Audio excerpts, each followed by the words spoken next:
అందరికీ జైపీఎం. నేను Rajesh Mahasen. Welcome to Mahasen media.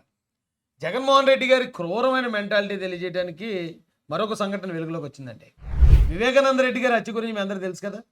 Vivekananda Reddy గారిని చంపింది ఎవరో సిబిఐ వాళ్ళు క్లియర్గా ఆధారాలతో కూడా బయటపెట్టేశారు. పక్కా అవినాష్ రెడ్డి ప్లాన్తోనే జరిగింది.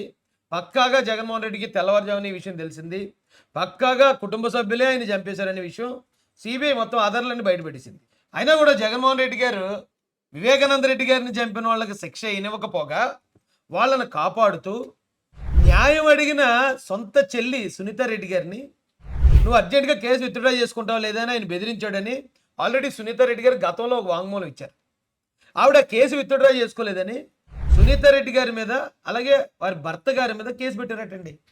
వారిద్దరి మీద ఎఫ్ఐఆర్ అయిందంట పులివెందుల కోర్టులో. చూడండి ఎంత ఘోరం. ఆల్రెడీ తండ్రిని పోగొట్టుకుని ఒంటరి అయిపోయిన ఒక ఆడపిల్ల అన్నా నాకు ఆ న్యాయం చేయన్నా అని అడిగితే ఆ చెల్లికి న్యాయం చేయకపోగా నువ్వు కేసు విత్డ్రా చేసుకుంటావా లేదా అని ఆవిడని బెదిరించినట్టు, కేసు విత్డ్రా చేసుకోకపోతే మళ్ళీ ఆవిడ మీదే ఇది తండ్రిని కోల్పోయిన ఒక ఒంటరి ఒక అనాథ సునీతారెడ్డి గారు ఈ రోజున అలాంటి అనాథ మీద మొత్తం వ్యవస్థనంతా ఉపయోగించి మళ్ళీ కేసు పెడతారా? ఆవిడ మీద ఎఫ్ఐఆర్ చేస్తారా? సొంత కుటుంబం పట్లే జగన్ ఇలాగుంటే ఇక మిమ్మల్ని నన్ను ఏం కాపాడుతాడండి ఆయన? మనల్ని ప్రేమిస్తాడా? నమ్ముతున్నారా మీరు? ఇంకా ఆ సాక్షి పేపర్ సాక్షి టీవీ చూస్తే ఖచ్చితంగా మీరు నమ్ముతారు. ముందు ఆ రెండు చూడటం మానేయండి బాబు. ఒకసారి ఇక్కడ చూడండి, వివరాల్లోకి వెళ్దాం. వేధించేందుకే కృష్ణారెడ్డి తప్పుడు ఫిర్యాదు. పులివెందుల పోలీసు నమోదు చేసిన కేసును కొట్టేయండి. హైకోర్టును ఆశ్రయించిన వివేక కుమార్తె అల్లుడు. అంటే ఇతను మీకు గుర్తున్నాడా? కృష్ణారెడ్డి అంటే వివేకానంద రెడ్డి గారి పిఏ. ఆయన చంపేసేటప్పుడు సార్ అక్కడే ఉన్నాడు. చంపేసేటప్పుడు మొత్తం అంతా అక్కడే ఉన్నాడు. తెల్లారిన తర్వాత అక్కడే ఉన్నాడు. ఆ శవాన్ని కుట్లేసేటప్పుడు, శవానికి కట్లు కట్టేటప్పుడు అంతా అక్కడే ఉన్నాడు సార్. ఈ సారట సునీతారెడ్డి గారి మీద ఆయన మీద కేసు పెట్టాడట. చూడండి ఎంత విచిత్రంగా ఉందో. పులివెందుల పోలీసులు తమపై నమోదు చేసిన కేసును కొట్టేయాలని కోరుతూ దివంగత మాజీ మంత్రి వైఎస్ వివేకానంద రెడ్డి గారి కుమార్తె డాక్టర్ సునీత అల్లుడు నర్రెడ్డి రాజశేఖర రెడ్డి హైకోర్టులో పిటిషన్ దాఖలు చేశారు. కేసులో తదుపరి చర్యలు నిలుపుదల చేస్తూ మధ్యంతర ఉత్తర్వులు ఇవ్వాలని కోరారు. వివేక పిఏ ఎం వెంకటకృష్ణారెడ్డి హైకోర్టు పీపీని వ్యాజ్యంలో ప్రతివాదులుగా పేర్కొన్నారు. వివేక హత్య కేసులో కొందరు తనను బెదిరిస్తున్నారనే ఆరోపణతో మృతుని పిఏ కృష్ణారెడ్డి 2021 డిసెంబర్లో పులివెందుల కోర్టులో పిటిషన్ వేశారు. పులివెందులకు చెందిన కొందరు నాయకుల ప్రమేయం ఉన్నట్టు సాక్ష్యం చెప్పాలని CBI SP Ram Singh, CBI అధికారులకు అనుకూలంగా సాక్ష్యం చెప్పాలని వివేక కుమార్తె సునీత, ఆమె భర్త రాజశేఖర రెడ్డి ఒత్తిడి చేశారని ఆయన ఆరోపించారు. చూడండి ఈ విడ్డూరం.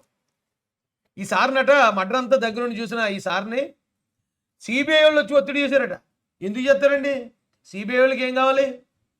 సిబిఐ ఎస్పీ రామ్ సింగ్ గారికి ఏం కావాలి? ఇక్కడ ఏమైనా జగన్మోహన్ రెడ్డి గారు ప్రతిపక్షంలో ఉన్నారా? లేదా కేంద్ర ప్రభుత్వానికి ఏమైనా వ్యతిరేకంగా ఉన్నారా? ఎందుకని వాళ్ళ మీద తప్పుడు కేసు నమోదు చేస్తారు? ఎందుకని వాళ్ళని ఒత్తిడి చేస్తారు? జగన్మోహన్ రెడ్డి గారు అండదండలతో ఉన్న పిఏ కృష్ణారెడ్డిని ఒక సాధారణ డాక్టర్ ఆ సునీతారెడ్డి గారు గవర్నమెంట్కి వ్యతిరేకంగా ఆవిడ పోరాడుతూ ఒక సాధారణ డాక్టర్ అటండి జగన్మోహన్ రెడ్డి గారు కోటరీలో ఉన్న పిఏ కృష్ణారెడ్డిని బెదిరించేయిందట. అందుకని మా కృష్ణారెడ్డి గారు గజగజ వణికిపోయారట. వణిపోయాము నన్ను బెదిరించేస్తున్నారండి అని కేసు పెట్టారట. నాకు గుర్తొస్తుందండి, ఒకసారి మా ఇంటి మీదకి 14 మందిని పంపించాడు దూరంపూడి చంద్రశేఖర్ రెడ్డి అని కాకినాడ ఎమ్మెల్యే. 14 మందిని పంపించి నన్ను అటాక్ చేయడానికి ప్లాన్ చేసి మేము 100కి ఫోన్ చేస్తే పోలీసులు అక్కడికి వచ్చి కేసు నమోదు చేశారు. ఏమన్నా తెలుసా? 14 మందిని నేను ఇంటికి పిలిపించి వాళ్ళని చంపేయడానికి ప్లాన్ చేశారని నమోదు చేశారు నా మీద. ఎంత విచిత్రం అండి. అంటే నేనే చంపేయడానికి ప్లాన్ చేసి నేనే 100కి ఫోన్ చేస్తానా? అలా ఉంది వైసీపీ పరిపాలన. ఇక్కడ చూడండి, పాపం వాళ్ళే బాధితులు. సునీతారెడ్డి గారు, నర్రెడ్డి రాజశేఖర రెడ్డి గారు బాధితులు. ఎన్ని ప్రలోభాలు వచ్చినా నీకు 100 కోట్లు ఇస్తామన్నా లేదు, నా తండ్రిని చంపినాడు ఎవడో బయటికి రావాల్సిందని ఆంధ్రాలో ఉన్న కేసుని తెలంగాణకు కూడా ట్రాన్స్ఫర్ చేసి ఒంటరిగా పోరాడుతున్న ఒక వీర వనితని తప్పుడు కేసులు పెట్టి మళ్ళీ ఆవిడ వేధించాలని ప్రయత్నిస్తారా? ఇది రాష్ట్రమా అడివాంటిది? ఇక్కడ ఉండదు మనుషులు అనుకున్నారా, జంతువులు అనుకున్నారా? ఇంత అన్యాయం జరుగుతున్న జనాలు చుట్టూ ఊరుకుంటారా? సమాధానం చెప్పరా? 2024 ఎలక్షన్లో 2023 డిసెంబర్ 8న కృష్ణారెడ్డి ఫిర్యాదుపై పులివెందుల కోర్టు విచారణ జరిపింది. కేసు నమోదు చేసి జనవరి 4న తుది నివేదిక ఇవ్వాలని పోలీసులను ఆదేశించింది. దీంతో పులివెందుల పోలీసులు సునీత, రాజశేఖర రెడ్డి, సిబిఐ ఎస్పీ రామ్ సింగ్ పై కేసు నమోదు చేసి సిబిఐ వాళ్ళ మీద కూడా కేసు నమోదు చేశారు. అంటే మన చేతిలో అధికారం ఉంటే ఎవరి మీదైనా కేసులు నమోదు చేస్తాం. ఏమైనా అటు ఇటు మాట్లాడితే నరేంద్ర మోడీ మీద కూడా ఇక్కడ పోలీసులతో కేసు నమోదు చేయించేస్తాడు జగన్మోహన్ రెడ్డి అన్న. అలా ఉంది ఆయన చేతిలో అధికారం. చంపిన వాళ్ళందరూ బాగానే ఉన్నారండి. చంపినందుకు న్యాయం చేయండి అని అడిగినందుకు వారి మీద కేసులు పెట్టి వారిని వివిధ రకాలుగా వేధిస్తున్నారండి. సొంత చెల్లిని, తండ్రిని పోగొట్టుకున్న ఒక అనాథ మహిళ ఆమె, ఒక సాధారణమైన డాక్టర్, ఆవిడను కూడా వేధిస్తున్నారంటే ఇక నాలాంటి వేధించడంలో పెద్ద గొప్ప విషయం ఉందని నేను ఇప్పటిదాకా ఫీల్ అయిపోయేవాడిని. ఏంటి జగన్మోహన్ రెడ్డి పార్టీ కోసం పనిచేసిన నా మీద 30 కేసులు పెట్టి 22 రోజులు జైల్లో పెట్టి 2 సార్లు హత్యా ప్రయత్నం చేయించి ఏట్రా బాబు ఇంతలా చేస్తున్నాడు నా మీద అనుకున్నాను. ఈ సొంత చెల్లి విషయంలోనే అలా ప్రవర్తించే అన్న నేనెంత ఆయనకి? అదండి పరిస్థితి. ఉంటాను. జై భీమ్, జై భారత్, జై జై మహాసేన.